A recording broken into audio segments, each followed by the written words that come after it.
Et certains se sont moqués au début en l'appelant la chaussure de ski. Petit à petit, j'ai entendu que ça devenait un peu un symbole, comme vous dites. Mais j'avais pas prévu ça comme ça.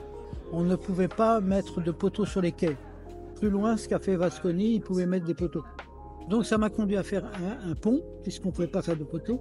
Le pont coûtait très cher, il fallait réduire la charge, il fallait réduire les mètres carrés. Et je me suis arrivé à faire une tour qui est stabilisée par la poutre du pont, qui était une poutre énorme qu'on ne voit pas.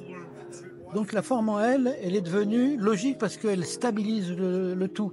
Donc il y avait une logique dans cette forme que par ailleurs je me disais ça c'est une forme qui se remarque, c'est pas une tour habituelle, elle franchit la gare, c'est intéressant et donc j'étais très content de résoudre un peu un problème de statique d'une manière qui devenait une certaine esthétique ou quelque chose de spécial. Je trouve formidable d'imaginer que des projets qui n'ont pas un programme précis, qui était du bureau, de dire qu'aujourd'hui ça peut évoluer, qu'on sait y faire un lieu de vie avec un hôtel et quelque chose de bien sur le rooftop, je trouve que c'est très optimiste sur l'idée qu'au fond, tout ce qu'on a fait, on peut quand même le transformer.